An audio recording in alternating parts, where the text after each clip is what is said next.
আজি আমাৰ Bajali dance academy মঞ্চত উপবিষ্ট আমাৰ সন্মানীয় ভাতৃ কবি বন্ধুসকল আৰু মঞ্চৰ সন্মুখত আসন গ্ৰহণ কৰি থকা আমাৰ কণ কণ উদীয়মান প্ৰশিক্ষাৰ্থীসকলৰ মাক দেউতাক আৰু প্ৰশিক্ষাৰ্থীসকল পোনপ্ৰথমে মই এই বজালী ডান্স একাডেমিৰ সমূহ উদ্যোক্তাক ধন্যবাদ জনাইছোঁ। কাৰণ আমাৰ বজালী অঞ্চলত সাংস্কৃতিক চেতনা আৰু নৃত্যকলাৰ প্ৰসাৰ ঘটোৱাৰ ক্ষেত্ৰত আজিৰ এই অনুষ্ঠানটি যি আয়োজন কৰিছে ই সঁচাকৈ আমাৰ কাৰণে প্ৰশংসনীয়, অতুলনীয়। কাৰণ আমাৰ উঠি অহা নৱপ্ৰজন্মৰ সুপ্ত প্ৰতিভা বিকাশৰ ক্ষেত্ৰত এনেকুৱা আমাৰ নৃত্য কৰ্মশালাৰ যথেষ্ট প্ৰয়োজন থকা বুলি মই ভাবোঁ।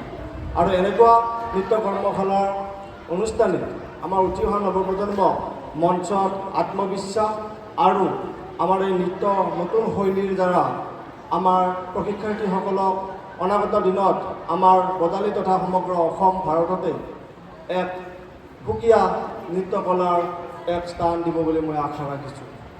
শ্ৰদ্ধাৰ আজি সন্মানীয় আমাৰ আই মাতৃসকল আৰু আমাৰ কণমানি ছাত্ৰ ছাত্ৰীসকল, আমি আশা কৰোঁ এই বজালী ডান্স একাডেমি আমাৰ বজালীত এনেকুৱা এটা অনুষ্ঠান হওক যিটো অনুষ্ঠানে আমাৰ বজালীৰ লগতে সমগ্ৰ অসমতে জাকত জিলিকা হৈ উঠক।